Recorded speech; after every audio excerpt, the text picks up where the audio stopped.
सभी को मेरा नमस्कार।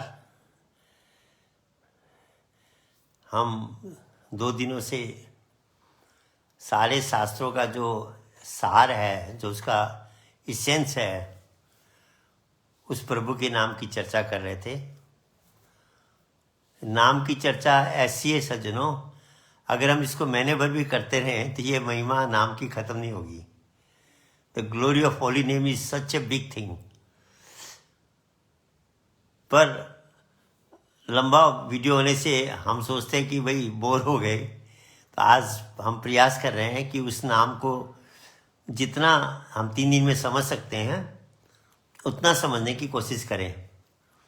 पहली बात तो सज्जनों, ये बात मैं क्लियर करना चाहता हूँ कि वह जो असली नाम है वह भाषा में नहीं है, जिह्वा से उसका उच्चारण नहीं हो सकता, कान से हम उसको सुन भी नहीं सकते, क्योंकि वो पराभौतिक है, मेटाफिजिकल है। इसलिए उसको कहा वो परावाणी का विषय है। परावाणी मतलब वो वाणी जो इन बेखरी मध्यमा पशंती हमारी 3 वाणियों से अलग है। हम जो भी भाषा बोलते हैं, जो भी बातें बोलते हैं, 3 वाणियों के आधार से बोलते हैं, बेखरी मध्यमा और पशंती। होठों से बोलने वाले शब्दों को बेखरी कहते हैं, गले से निकलने वाले आवाज़ को मध्यमा कहते हैं, और हृदय से जैसे अ निकलता है, जिस आवाज़ का बिगिनिंग हृदय से होती है, उसका पश्चंती कहते हैं। जितने भी भाषा में जितने भी हम कुछ बोलते हैं, ये 3 वाणियों से कनेक्टेड है। पर कहते हैं 3 वाणियाँ में वह भगवान का असली नाम नहीं है। 52 अक्षरों के अंदर भी नहीं है, अल्फ़ाबेट्स के अंदर भी नहीं है, और जिह्वा से उसका उच्चारण भी नहीं हो सकता। इसीलिए उस नाम अपने आप गुप्त हो गया। लोग कहते हैं आप वीडियो में बताते क्यों नहीं उस नाम को? सज्जनों, वह नाम भाषा में है ही नहीं, बोली में आ ही नहीं सकता, तो उसको बताया कैसे जाएगा? तो हमारे ऋषियों ने कैसे उसका अनुभव किया? अपने अंदर किया। आप देखिए, एक बांसुरी में जब हवा डालते हैं, उसमें से एक धुन निकलती है, एक आवाज़ निकलती है। आवाज़ कब निकली? जब हवा उसके अंदर गई, बांसुरी के अंदर। आप फूंकते हैं तो हवा ही तो गई। इसको अगर आप ऑपोजिट करते हैं तो धुन और हवा का कनेक्शन है। तो हमारे अंदर एक धुन हो रही है, वह हमारे श्वासों को चला रही है।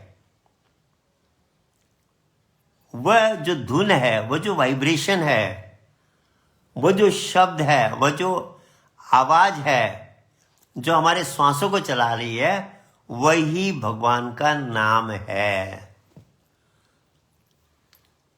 उसको अपने अंदर हम अनुभव कर सकते हैं मन के द्वारा, कानों के द्वारा नहीं, किसी और इंस्ट्रूमेंट के द्वारा नहीं, मशीनें लगा के भी वह नाम नहीं सुनाई पड़ेगा। मन के द्वारा उसका अनुभव होता है। और वह तरीका जब हमें रियल स्पिरिचुअल मास्टर मिलता है, वह सिखाता है कि किस तरह से मन को अंदर कनेक्ट करके उस नाम का अनुभव करना है, एक्सपीरियंस करना है। हम बोल तो फिर भी नहीं सकते, क्योंकि भाषा में है ही नहीं। अब जैसे मैंने ताली बजा दी, आपने इस आवाज़ को सुना, पर जिह्वा से प्रकट नहीं कर सकते, क्योंकि वर्णों के अंदर ये आवाज़ नहीं है।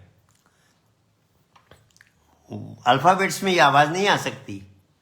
आप सुबह चिड़ियों की चहचहाट सुनते हैं, और उस चहचहाट को आप कहो जी ये फलाने शब्द हैं, आप नहीं कह सकते। कहीं जी आप यही कहेंगे चिड़ियों की चहचहाट है, पर वो चहचहाट जो है वो अपने आप में विचित्र है। ऐसे वो जो नाम है जो हमारे श्वासों को चला रहा है, जिसके लिए हम आरती में गाते हैं, तुम हो एक अगोचर सबके प्राणपति है प्रभु। तुम इन आंखों से नहीं देख सकते हम तुमको, और प्राणों के ड्राइवर हो, प्राणों के मालिक हो। तो सज्जनों, वो जो नाम है वो इसेंस है। समझने में मेहनत है, उसको इजी नहीं है, क्योंकि उसी को मन की माला कहा गया है। एक कहते हैं माला मन से लड़ पड़ी, क्या फेरत मोए, मन माला के फेरते घट विचारा होए। वो मन की माला है, मन उसमें कनेक्ट होने से ऑटोमेटिक जाप होता है, जपना नहीं पड़ता। उस धुन में केवल मन को कनेक्ट करना पड़ता है। और वही है, कहते कि माला जपू न कर जपू, जिब्या कहूँ न राम, राम मेरा सुमिरन करे मैं पाऊँ विश्राम। कहते मैं तो आराम कर रहा हूँ, प्रभु मेरा सुमिरन कर रहे हैं। सज्जनों, ये संतों की अटपटी वाणी है, पर जब समझ में आ जाती है तो इतना आनंद, इतना काम करती है, जीवन की सारी समस्याएं हल होती है उससे। मेंटल भी, फिजिकल भी, सोशल भी, हर प्रकार की समस्याओं का समाधान उसके अंदर है। वह ऐसी शक्ति हमारे अंदर ही है, पर उसको समझना और उससे कनेक्ट करना शुरू में थोड़ी सी मेहनत पड़ती है। तो कह रहे थे मन की माला फेरते घटू जा रहा है, वह मन की माला है हमारे अंदर। कल हमने एक भजन भी गाया कि नित्य जपू तुम्हारी माला, मन मोहन मुरली वाला। वह कहते हैं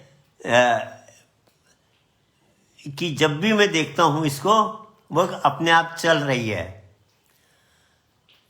देखूं तो नजर ना आवे, पल भर ना रुक कर जावे, देखूं तो नजर ना आवे, ऐसी अद्भुत माला हमारे अंदर है। दिखाई नहीं पड़ती, ना हाथ, कहते ना बोझ गले में डाला, मनमोहन मुरली वाला। फिर कहते हैं कि ऐसा कि वो माला ऐसी है, जब देखो फिरती पाती, नहीं परत हाथ में छाला, मनमोहन मुरली वाला। कि हाथों में आप जैसे माला घुमाते घुमाते हाथों में खड्डे पड़ जाते हैं। हमारे एक सज्जन थे वहाँ कलकत्ता में, वो बता रहे थे, मतलब वो भगवान की खोज में वो पहाड़ों पे गए और एक ने कहा तुम गायत्री जपो और तुमको भगवान के शांति मिल जाएगी, भगवान के दर्शन हो जाएंगे। 1.25 लाख उन्होंने गायत्री जपा पहाड़ों पे बैठ के। जब आए थे दिखा रहे थे, यहाँ उंगलियों में गड्ढे पड़ रखे थे। चौबी जी नाम था उनका, बहुत पुरानी बात है वैसे। तो वहाँ आके नास्तिक बन गए थे, मौन धारण कर लिया था। बोले अब मुझे साधुओं से सबसे घृणा हो गई, इन्होंने जो कहा मैंने किया, पर मुझे ना भगवान मिले ना शांति मिली। जब उनको समझाया गया कि भाई ये बाहर की माला नहीं, अंदर अजपा गायत्री है तुम्हारे अंदर, वह शब्द जो श्वासों को चला रहा है, उसमें मन को कनेक्ट कर दोगे तो वह माला असली माला है। उसमें हाथ में खड्डे भी नहीं पड़ेंगे, गड्ढे भी नहीं होंगे। तो कहने का मतलब, ये नाम को समझने में इसी को हमने माँ के गर्भ में जपा था, क्योंकि वहां भी भाषा की जरूरत नहीं पड़ी, इंद्रियों की जरूरत नहीं पड़ी, बुद्धि की जरूरत नहीं पड़ी। मन था हमारे अंदर, मन उस नाम में भगवान ने कनेक्ट करा दिया था। यही गर्भ का ज्ञान है। तो सज्जनों, उस नाम को आप वो मत लीजिए, कंफ्यूजन में मत जाइए, शंका भी मत करिए। मैं आपको बिल्कुल सच बात कह रहा हूं। वह ऐसा नाम है, ऐसा नाम है, जब उससे आपकी दोस्ती हो जाएगी, आपको जीवन में वह अकेला आपके सारे काम करके देगा। वह एक कथा आती है कि एक बच्चा अपने पिताजी के साथ वहां गया, क्या कहते हैं आपके मेले में। जब मेले में गया तो मेले में पिताजी के साथ मेले में खूब आनंद ले रहा था, कुछ खाना चाहता था, पिताजी खिलाते थे। सर्कस देखना, मस्त था बच्चा, इतना मस्त था कि जैसे सारे सुख उसको मिल गए हो। अचानक क्या होता है, वो बच्चा ज्यादा मस्ती के चक्कर में पिताजी की उंगली छोड़ देता है। पिताजी की उंगली छोड़ते ही बच्चा कहीं, पिताजी कहीं, मेले में अलग अलग हो गए। अब वो बच्चा रो रहा है। वही मेला जो उसके लिए स्वर्ग बना हुआ था, वो नरक बन गया। मेला वही है, जगह वही है, बच्चा वही है, केवल जरा सा डिफरेंस हो गया, वह उंगली छूट गई। और यही हमारी स्थिति हुई। हम जब गर्भ से बाहर आए, हमने उंगली पकड़ रखी थी, पर बाद में हमारे से वह उंगली छूट गई। वह उंगली क्या थी? वह प्रभु का नाम था। हम उस नाम को सुमिरन करते करते बाहर निकले थे, और ये संकल्प भी था कि मैं अब इस नाम का सुमिरन करना नहीं छोड़ूंगा। पर सज्जनों, माया का ऐसा खेल कि वह अंगुली हमसे छूट गई। अब वो बच्चे के लिए वह नरक बना हुआ मेला, पर जिस दिन बच्चे को फिर पिताजी की उंगली पकड़ने को मिल गई, वही मेला फिर उसके लिए स्वर्ग बन जाएगा। ये सच्चाई है सज्जनों। जिस दिन आपका कनेक्शन उस नाम से हो जाएगा और उस नाम से आपकी दोस्ती हो जाएगी, केवल कनेक्शन से बात नहीं बनेगी सज्जनों, दोस्ती करनी पड़ेगी। उंगली को ठीक से पकड़ना पड़ेगा। एक बार उंगली छू के छोड़ दी तो बात नहीं बनेगी, उंगली को ठीक से पकड़ना पड़ेगा जिससे कि दोबारा छूटे नहीं। उसके लिए कहा तस्मात् सर्वेषु कालेषु मामनुस्मरेत्, काम भी करते रहो, नाम भी जपते रहो। तो जब हम उस नाम से हमारा कनेक्शन हो जाएगा, वह उंगली फिर से हमारे हाथ में आ जाएगी। जीवन की सारी समस्या में नाम हल करता है। तभी कहा नाम राम को कल्पतरु की कल्प वृक्ष है। आप कहेंगे जी कैसे हल करता है? सज्जनों, पहली बात तो वह सर्वशक्तिमान है। हम बहुत से भगवानों को, देवताओं को प्रार्थना करते हैं, उनसे वर मांगते हैं, पर कहते हैं नाम सबको वर देने वाला है। रामायण में चौपाई भी है, ब्रह्म राम ते नाम बड़ वरदायक वरदान, जिसका मतलब होता है अंदर के भगवान और बाहर शरीर लेके जो भगवान आते हैं, राम कृष्ण बुद्ध शंकर, ये बाहर शरीर धारण किए हुए सगुण भगवान और अंदर के निर्गुण भगवान, दोनों से वह नाम बड़ा है। और वरदायक वरदान का मतलब होता है कि वो जो वर देते हैं हमको, हम उनसे कुछ मांगते हैं, वो देते हैं, वो नाम से ही ले करके देते हैं। सबको देने वाला नाम है, सबका दाता नाम है। वो नाम से अगर आप कनेक्ट हो गए, आपके हमारे जीवन की सारी समस्या हल करेगा। एक बार ऐसी सत्संग हो रहा था, एक महात्मा जी नाम की महिमा सुना रही थी, the glory of holy name. तो क्या हुआ कि वो कह रहे थे नाम तुम्हारी सब आवश्यकता पूरी करेगा। अगर तुम सुमिरन करना शुरू कर दो उस प्रभु के असली नाम का, वो तुम्हें सब कुछ करके देगा। तो वहां एक भगत बैठा था, पर थोड़ा संकालू टाइप का था। उसको ये बात हजम नहीं हुई।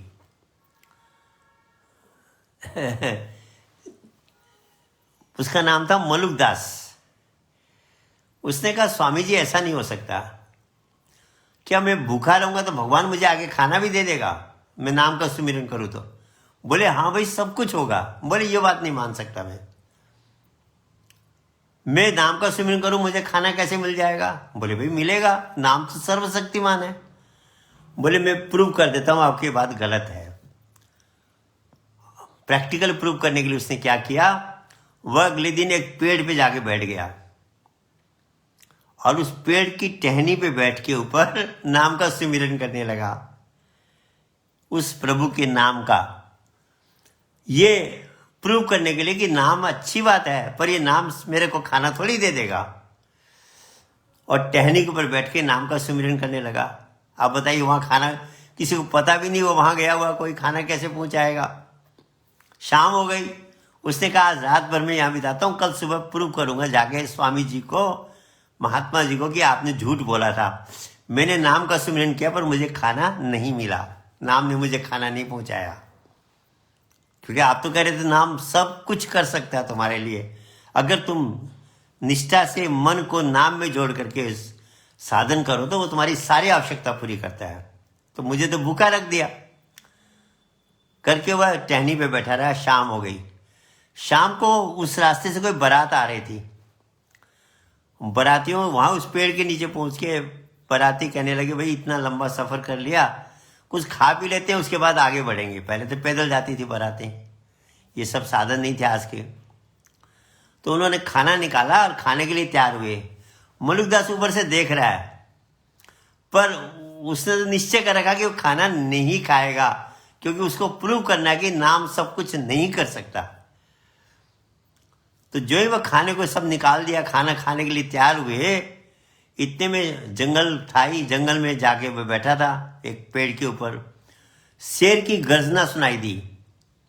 अब जान तो सबको प्यारी है, खाना पीना छोड़ के सब वहीं से दोबाराती भाग गए आगे, जान बचाने के लिए खाना छोड़ दिया वहीं पर। अब जब छोड़ दिया उन्होंने खाना, मलुकदास ऊपर से देख रहा है कि नीचे खाना भी आ गया है, पर उसने कहा मैं खाऊंगा नहीं, क्योंकि मुझे तो प्रूव करना है कि नाम सब कुछ नहीं करा सकता। मैं नाम का सुमिरन तो कर रहा हूं, लेकिन खाना नहीं खाऊंगा। रात हो गई, वह पेड़ पे बैठा है, प्रभु के नाम का सुमिरन कर रहा है। सज्जनों, आप यहां कंफ्यूज मत होना। बाहर के नाम भगवान के फिजिकल नेम्स हैं, गुणवाचक नाम हैं, उनकी ग्लोरी महिमा गाने वाले नाम हैं। पर जो नाम जीवन में परिवर्तन लाएगा, जो नाम आपके लिए सब कुछ करके देगा, वह नाम स्पेशल नेम है जो आपके ही अंदर है, भाषा से परे है। मैं उस नाम की बात कर रहा हूं। तो मलुकदास जी उस नाम का सुमिरन करते रहे। अब रात हो गई, रात को डाकू लोग उस रास्ते से जा रहे थे, वो टॉर्च दिखाते हुए जा रहे थे। उनकी किसी के हाथ में वह था, मशाल थी। तो देखा खाना रखा हुआ है। तो एक डाकू ने सरदार को कहा, सरदार सरदार देखिए ना कितना बढ़िया खाना है, भूख भी लगी थी, आओ बैठ के खा लेते हैं। पता नहीं कौन छोड़ के चला गया। बोले ये तो देवी माँ ने हमारे ऊपर कृपा कर दी, चलो खाना खाया जाए। जो ही खाने के लिए बैठे वहां पर, एक डाकू बोला सरदार मुझे कुछ शंका हो रही है, डाउट हो रहा है। बोले क्या? बोले हो सकता है किसी ने प्लानिंग कर रखी है, ये खाना यहाँ रखा हो और इसमें जहर मिला रखा हो, जिससे हम इसको खा के हमारी जीवन लीला समाप्त हो जाए और जो धन संपत्ति हमारे पास है वो लेके चला जाए। बोले ये पॉसिबल है, जहर डाल रखा हो खाने में। पर दूसरा डाकू बोला अगर जहर डाल रखा तो कहीं ना कहीं यहीं आसपास में छिपा होगा वो व्यक्ति, ये तो हो नहीं सकता जहर डाल के वो घर में चला जाए। बोले हाँ ये बात भी सही है। बोले ढूंढा जाए। मसाल और टोल चारों तरफ देखा तो टहनी पे मलुकदास बैठा था। अरे बोले नीचे आओ। बोले इसी ने जहर डाल रखा है जिससे हम खाना खा ले, ऊपर से देख रहा है और फिर ये हमारी धन संपत्ति लेके जाता। बुलाया, मलुकदास फिर भी नहीं आया, वो तो ऊपर बैठ के नाम का सिमरन कर रहा है। तो एक डाकू ने क्या किया, सब तरह का खाना एक प्लेट में डाला और एक हाथ में छुरी और दूसरी प्लेट, एक प्लेट में खाना लेके ऊपर टहनी पे चढ़ा, पेड़ पे चढ़ा और चढ़ के सामने दिया। बोला खा ला गया, तेरे को काटू मारू। मलुकदास को मजबूरी वहां खाना पड़ा। तब मलुकदास ने कहा अजगर करे न चाकरी, पक्षी करे न काम, दास मलुका कह गए सबका दाता नाम। क्यों? प्रभु का नाम सबको देने वाला, सबका दाता है। सज्जनों, ये केवल मलुकदास की कथा नहीं है। जो जिन भक्तों ने उस नाम का सुमिरन किया है या कर रहे हैं, वो नाम उनके लिए सब कुछ कर देता है। भौतिक जगत के भी, आध्यात्मिक जगत के भी सारी समस्याओं को हल करता है। उसके कई तरीके हैं। कुछ वह अपनी सिस्टम से करता है, कुछ वह हमारे दाहिने राइट ब्रेन को एक्टिवेट करके करता है। आपके लाइफ में कोई प्रॉब्लम है, उसका सॉल्यूशन नहीं मिल रहा है, अगर आप नाम का सुमिरन करते हैं तो नाम राइट ब्रेन के थ्रू से आपको उसका सॉल्यूशन भेज देगा।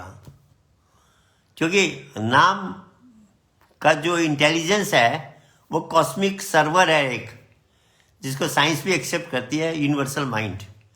उसमें हर प्रॉब्लम का सॉल्यूशन है, हर क्वेश्चन का आंसर है।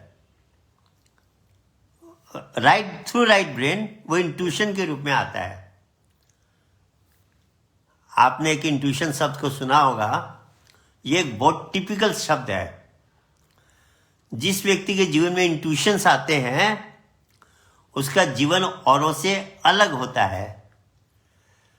वह अपनी समस्याओं को खुद हल करने में सक्षम हो जाता है। इंट्यूशन बहुत बड़ी चीज है। छोटे बच्चों में तो बहुत ज्यादा इंट्यूशन आता है कि उनका राइट ब्रेन एक्टिव रहता है। जब हम बड़े होते हैं, ये बाएं मस्तिष्क को हमने ज्यादा एक्टिव कर दिया, तो दाहिने मस्तिष्क में जो इंट्यूशन आने थे वो कम हो गए। और कभी आते भी है तो हम इतने ज्यादा अपने विचारों में घुल मिल गए कि हम इंट्यूशन को विचार समझ लेते हैं, विचारों को इंट्यूशन मान लेते हैं, गड़बड़ हो जाती है। कुछ दिन पहले एक सज्जन मेरे से प्रश्न भी कर रहे थे कि थॉट और इंट्यूशन में कैसे डिफ्रेंशिएट किया जाए। सज्जनों, ये तब होता है जब हम साधना करते हैं, तब धीरे धीरे जितनी साधना हमारी बढ़ेगी उतना हमारा इंट्यूशन स्ट्रांग बन के आएगा। अब जब स्ट्रांग रूप में आएगा तो अलग से पता लग जाएगा कि ये इंट्यूशन है। अदरवाइज कभी कभी इंट्यूशन आएगा भी। एक तरह से इंट्यूशन क्या है? ईश्वर की तरफ से ऑर्डर है कि तू ऐसा कर। हमारी समस्या का समाधान, हमारे लिए आगे बढ़ने का कोई प्लान, सब कुछ देता है वह। क्योंकि ईश्वर चाहता है मेरे जितने भी जीव हैं सबका विकास हो, सब सुख और शांति से ले। पर हम उसकी बात ही नहीं मानते, बात ही नहीं सुनते, तो करे तो क्या करें? क्योंकि मनुष्य को एक ऐसा मौका, एक स्पेशलिटी दे रखी है कि मनुष्य पराधीन नहीं है, कर्म करने में स्वतंत्र है। ईश्वर भी कह सकता है, जबरदस्ती नहीं कराता। उस स्थिति में क्या करे? वो प्रेरणा ही तो दे सकता है, बोल सकता है, मैसेज भेज सकता है, पर हम ना माने तो क्या करेगा? हमको फिर अपने कर्मों का फल भोगना पड़ता है। तो इंट्यूशंस आने लगते हैं, और जितने आपके जीवन में इंट्यूशन बढ़ेंगे उतना ही लाइफ इजी और स्मूथ होता चला जाएगा। इंट्यूशन के ऊपर तो मैंने कभी बनाया नहीं वीडियो, पर ऐसे बहुत से प्रेमियों का, भक्तों का, साधकों का इतिहास है कि इंट्यूशन बड़े बड़े काम करवाता है। इम्पॉसिबल को पॉसिबल कराने की क्षमता रखता है इंट्यूशन। मुझे एक शास्त्रों की घटना याद आ गई। आपने सुना भी होगा, नामदेव नहीं, एकनाथ, बहुत बड़े एक संत हुए हैं ये आपके महाराष्ट्र की तरफ। उनके गुरु थे जनार्दन स्वामी। मैं शॉर्ट में जा रहा हूं। जनार्दन स्वामी की वो सेवा कर रहे थे, और एक दिन गुरु महाराज जी ने कहा कि देख एकनाथ, मैं ध्यान में बैठ रहा हूं, कोई भी आए मुझे डिस्टर्ब मत करना।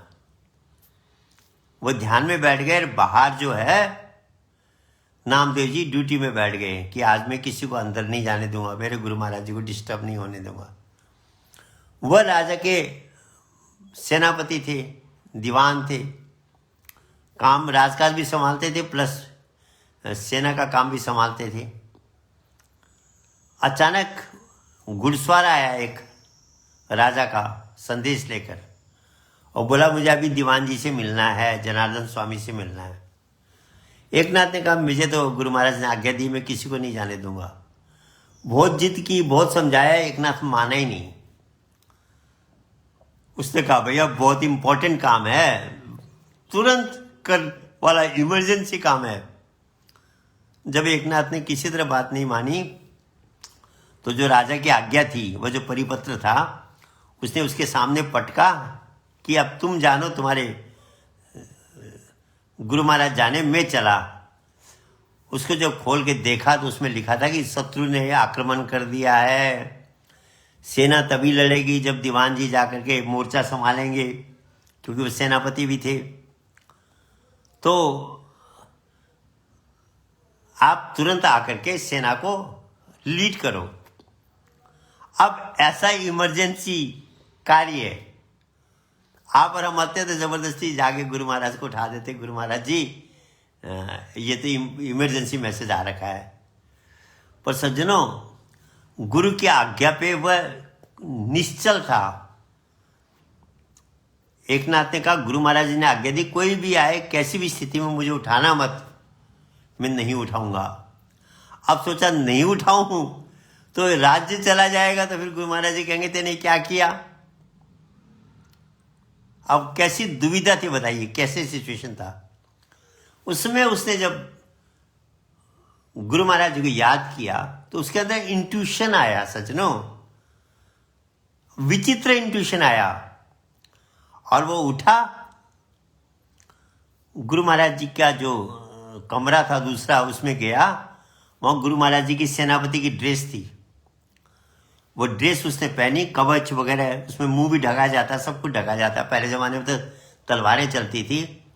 और चल के वह चला गया जहाँ पर सेना युद्ध के लिए तैयार खड़ी थी। अब सेना ने सोचा कि हमारे सेनापति आ गए, क्योंकि वो पहनने के बाद पता तो लगता नहीं कौन है अंदर। और युद्ध शुरू हुआ, वह भी खुद भी लड़ा एकनाथ, और दुश्मनों को भगा के जब शत्रु भाग गए, वो वापस आकर के फिर वो कपड़े उतार के गुरु महाराज जी के, और फिर वैसे ही बैठ गया ड्यूटी में। गुरु महाराज जी उसी लंबे ध्यान में थे। काफ़ी देर बाद उठे, कोई चर्चा भी नहीं हुई, और वो दिन बीत गया। अगले दिन जब वो दरबार में गए तो उनकी जय जयकार हो रही। दीवान जी इतनी बहादुरी से लड़े, दीवान जी के कारण हमारी विजय प्राप्त हो गई, दीवान जी की महिमा हो रही। अब दीवान जी जनार्दन स्वामी सोच रहे मैंने तो कुछ किया ही नहीं, ये कहाँ से महिमा हो रही है। युद्ध हुआ, कह रहे मैं भी गया वहां पर, मैंने युद्ध किया, ये बात समझ में नहीं आ रही। वापिस आकर के एकनाथ से पूछा कि एकनाथ मैं ऐसा सुन रहा हूं, ये बात क्या है। एकनाथ पांव में पड़ गया, कहा गुरु महाराज जी मेरे से गलती हो गई, आप ऐसे से थे, मैंने आपके वस्त्रों को पहना, मुझे क्षमा कर दो करके क्षमा मांगने लगा। गुरु महाराज जी बोले नहीं, तुमने एकनाथ तुमने सही काम किया। अब सज्जनों, ये तो कथा तो हमने सुनी है, यहाँ एक प्रश्न आता है, इतनी बड़ी हिम्मत कोई कर सकता है? कोई सोच सकता है? लॉजिकल ब्रेन से ऐसा पॉसिबल है? नहीं है। इंट्यूशन से पॉसिबल है। एकनाथ को इंट्यूशन हुआ वहां पर। तो जितना हम नाम का सुमिरन करेंगे, हमारे अंदर इंट्यूशन बढ़ते चले जाएंगे। ये फैक्ट है सज्जनों। बहुत से लोगों का, साधना करने वालों का अनुभव कि इंट्यूशन आने शुरू हो जाते हैं। ये नहीं कि अब आज साधना करोगे 1 महीने बाद इंट्यूशन आएंगे, उसी दिन आते हैं। पर सज्जनों 10 मिनट 15 मिनट बैठने से बात नहीं बनेगी। मन जब तक रुकेगा नहीं ठीक से, बाएं ब्रेन में भागता रहेगा, तो इंट्यूशन कहां से आएंगे। इसलिए इसको ठहराने की आदत डालनी पड़ेगी। उसके लिए घंटा, 1.5 घंटा, 2 घंटा एक संकल्प लेके, एक लक्ष्य लेके अभ्यास करना पड़ेगा। कहते हैं करत करत अभ्यास से जड़मती होत सुजान, रसरी आवत जाते शिल पे पड़त निशान। हर चीज में परफेक्शन के लिए प्रैक्टिस ब्रिंग्स परफेक्शन का है। प्रैक्टिस तो करनी पड़ेगी। नाम की महिमा सुन ली, मान लीजिए हमने उस नाम का अनुभव भी कर लिया, प्रैक्टिस नहीं करेंगे तो फिर 0/0 है। क्यों कि डॉक्टर की दवाई कितनी भी बढ़िया हो, अगर हमने उसका सेवन नहीं किया तो उसका रिजल्ट नहीं आएगा। पर ये नाम इतना विचित्र सज्जनों, इसके इतने चमत्कार मैंने देखे हैं, सुने भी हैं, कि अगर उन चमत्कार और महिमा को सुनाने लग जाते पता नहीं कितने दिन बीत जाएंगे। कलयुग में जो तुलसीदास जी ने कहा बिल्कुल सही कहा, कलयुग में केवल प्रभु का नाम ही सब कुछ करेगा आपके लिए। पर सज्जनों वह नाम अलग है, ये नहीं है जो हम भाषा में जप रहे हैं। ये तो महिमा गाने वाले नाम है। वह नाम जिसमें सारी शक्तियां हैं, जो ब्रह्मा विष्णु महेश का भी कारक है, जिससे सारी सृष्टि की रचना हुई, जो आपके अंदर आपके शरीर को जीवन दान दे रहा है, वह नाम अलग है सज्जनों। उसी ने सारी सृष्टि बनाई, वेदों की रचना जो बनी वह भी सब उसी से बनी है। जब वो नाम प्रकट हुआ, उसकी महिमा को लेकर ऋग्वेद बना। क्रिएशन करने के लिए जब उस नाम ने अपने फ्रीक्वेंसी में चेंज किया, एक्सपांशन किया, तो उसने म्यूजिक का रूप ले लिया, जिसको हम अनहतनाद कहते हैं योग की भाषा में। वह नाम का रूपांतर होके वह अनहतनाद बन गया। सज्जनों नाम अलग है, अनहतनाद अलग है। फ्रीक्वेंसी अलग हो गई और म्यूजिक का रूप ले लिया, और उसके ऊपर सामवेद की रचना हुई। अनेक प्रकार के संगीत, अनेक प्रकार के म्यूजिक जो अनंतनाथ की साधना करता है वो सुनते हैं। सामवेद की रचना हुई, उस नाम ने अपनी फ्रीक्वेंसी और चेंज की क्रिएशन के लिए, क्योंकि आप देखिए एटम अलग अलग फ्रीक्वेंसी वाले होते हैं। मॉलिक्यूल्स की फ्रीक्वेंसी कम और ज़्यादा होगी, उसी हिसाब से उनमें रूपांतरण हो जाता है। बर्फ में मॉलिक्यूल्स की फ्रीक्वेंसी, वाइब्रेशन की फ्रीक्वेंसी कम है, वो सॉलिड है। जब आप उसको गर्म करते हैं तो पानी बन जाए, फ्रीक्वेंसी बढ़ गई, पानी बन गया। और अगर आप उसकी फ्रीक्वेंसी बढ़ाते हैं तो वो भाप बन गया। रूपांतरण किससे हुआ? केवल फ्रीक्वेंसी चेंज करने से हुआ। तो ऐसे उसने फिर अपनी फ्रीक्वेंसी चेंज की तो उसने लाइट का रूप ले लिया, क्योंकि लाइट भी अपने आप में एक स्पंदन है। नाम स्पंदन था, म्यूजिक भी एक स्पंदन है, लाइट भी एक स्पंदन है। फ्रीक्वेंसी अलग अलग है। उससे आपका यजुर्वेद रचना हुआ, जिसमें हम भर्गो ज्योति गायत्री मंत्र का उच्चारण, उसी का यजुर्वेद का ही मंत्र गायत्री मंत्र है। उसने अपनी फ्रीक्वेंसी को और डाउन किया और एक्सपांसन किया तो लिक्विड का फॉर्म ले लिया, फ्रीक्वेंसी और कम हो गई। उससे अथर्ववेद की रचना हुई। 4 वेदों के रचना जो हुई वह उसी नाम के 4 रूप आ गए, और इसी को भागवत में चतुश्लोकी ज्ञान कहा गया। सज्जनों, इसलिए उस नाम को जब हम जान लेंगे, उसकी साधना करेंगे, सारे शास्त्र आपके हमारे हृदय में ही प्रकट हो जाएंगे। तुलसीदास जी ने क्या कहा? उनसे जब पूछा गया रामायण आपने कहां से लिखी, तो रामायण में लिखते हैं एक जगह कि ये कथा मैंने अपने गुरु से सुनी थी। पहले समझ में नहीं आई, धीरे धीरे समझ में आया, उसको मैं भाषा में लिख रहा हूं। और कथा का स्टार्टिंग क्या है? इहिम रघुपति नाम उदारा, वेद पुराण श्रुत्यति सारा, विधि हरिहरमय वेद पुराण सो, अगुण अनुपम गुण निदान सो। कहते इसमें भगवान के उस नाम की चर्चा है जो वेद पुराण शास्त्र सबका इसेंस है। ब्रह्मा विष्णु महेश का भी प्राण है, और अगुण है, गुणों के अंदर नहीं है, अनुपम है, उसको आप किसी चीज से कंपेयर नहीं कर सकते, और गुणों का खजाना भी है। सज्जनों, वह नाम भाषा का नाम नहीं है। आप अब जबरदस्ती ही, वह मैंने बकरी की 3 टांग वाली कथा सुनाई, आप जबरदस्ती करते तो मुझे कोई आपत्ति नहीं है, लेकिन वह असली नाम जो है, जिसको हमने गर्भ में जपा था, जो हमारे श्वासों के अंदर रमा हुआ है, उस नाम को सज्जनों किताब पढ़ के नहीं समझ में आएगा, लेक्चर सुन के भी नहीं समझ में आएगा, वीडियो देख के भी नहीं समझ में आएगा। उसके लिए हमको एक ऐसे स्पिरिचुअल मास्टर के पास जाना पड़ेगा जो उस नाम को, जिसने अपने हृदय में प्रकट कर लिया है। कहा ना, सब घट मेरा साइया, सुनी छेज ना कोई, बलिहारी व घट की जागट प्रकट होए। जहां वो नाम की शक्ति प्रकट हो गई है, वह महापुरुष, वह स्पिरिचुअल मास्टर, वह हमको इसका भेद समझाएगा।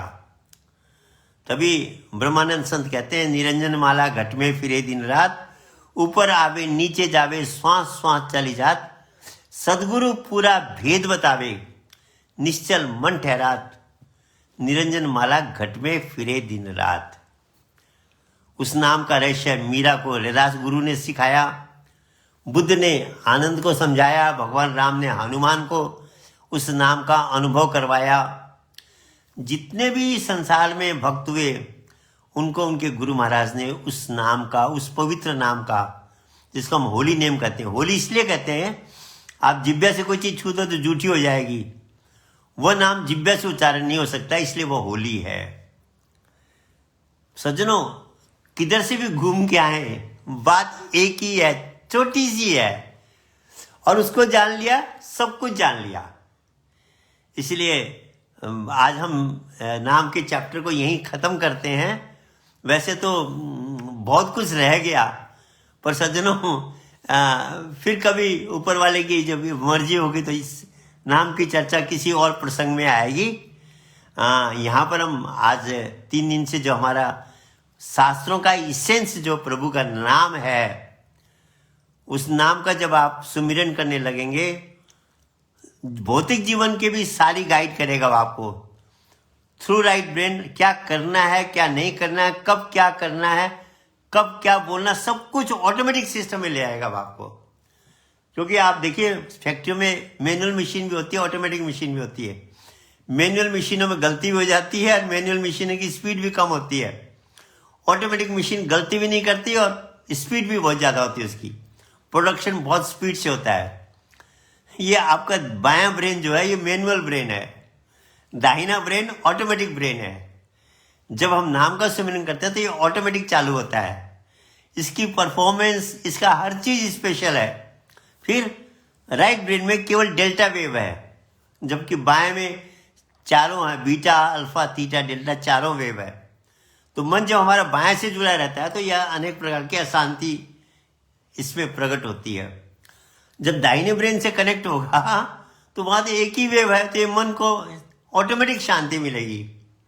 नहीं तो हम ज़्यादा सोचते हैं तो बाद में टेंशन हो जाता है, डिप्रेशन हो जाता है, स्ट्रेस कहते हैं हम, स्ट्रेस हो जाती है। ये सब सज्जनों बाएं मस्तिष्क के झमेले है, दाहिने मस्तिष्क के नहीं है।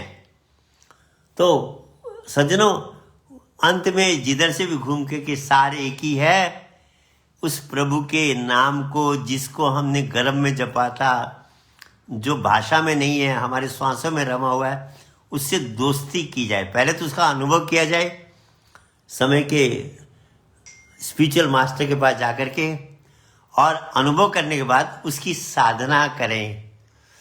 जब हम उसकी निश्चल होकर साधना करने लगेंगे, धीरे धीरे वह नाम की शक्तियां, वह क्या कहा जाए, यहां तक कहा जाकी गांठी नाम है, ताकि है सब सिद्धि, हाथ जोड़े खड़ी रहे, अष्ट सिद्धि नवनिधि। सारी सिद्धियों का मालिक, जब सारी सृष्टि को उसने रचा है तो कौन सी शक्ति उस नाम में नहीं है। तो उस पर सज्जनों उसके रहस्य को समझने में थोड़ा सा सीरियस होना पड़ेगा। किसी ने कह दिया अरे ये नाम इसको जप लो, ये बात नहीं बनेगी। वह नाम विचित्र है और उसको उसका करेक्ट अनुभव और उसकी साधना का प्रॉपर तरीका एनलाइटेंड महापुरुष ही सिखा सकता है। बुद्ध की तरह, नानक की तरह, कबीर की तरह, रैदास की तरह, रामकृष्ण परमहंस की तरह, भगवान राम की तरह, कृष्ण की तरह, शंकराचार्य की तरफ एनलाइटेंड महापुरुष ही उसके रहस्य को समझा सकता है, अनुभव करा सकता है। इसलिए कहा गीता में तद्वती प्रणिपातेन परिप्रश्नेन सेव्या उपदेशन्ति ते ज्ञानम ज्ञानिन तत्वदर्शिना, कि हे अर्जुन, अर्जुन को निमित्त बना के भगवान कृष्ण हम सबके लिए कह रहे हैं कि तत्वदर्शी महापुरुष के पास जाओ, प्रणाम करो, उनको प्रसन्न करो, वो तुम्हें तत्व का उपदेश देंगे। देखिए तत्व का मतलब बहुत छोटी चीज होती है, और वो तत्व क्या है? प्रभु का नाम है। तो सज्जनों समय का कोई भरोसा नहीं, कोरोना फैला हुआ है, कब ये श्वास निकल जाए। आज मैं बहुत सुंदर एक भजन सुन रहा था, धीरे धीरे हो रही है इस जीवन की शाम, धीरे धीरे हो रही है इस जीवन की शाम, कि हम धीरे धीरे मृत्यु के नजदीक जा रहे हैं, हमारे जीवन लीला समाप्त होती जा रही है, दिन घटते जा रहे हैं। तो इसमें नाम की कमाई कर लें तो हमारा ये जन्म भी सफल होगा। अगर मुक्ति नहीं भी मिली तो अगले जन्म में फिर मनुष्य शरीर मिलेगा, फिर बची हुई साधना को पूरा करेंगे। ये सुख का, समृद्धि का, आनंद का मार्ग है प्रभु के नाम का सुमिरन। इसलिए कहा दो बातों को भूल मत, जो चाहे कल्याण, नारायण एक मौत को, दूजे श्री भगवान। प्रभु के नाम को और मृत्यु को जो याद रखता है वह अपने जीवन को सक्सेसफुली बिताता है। आज समय ज़्यादा हो गया, यहीं पर विश्राम लेते हैं। सबको मेरा धन्यवाद, नमस्कार।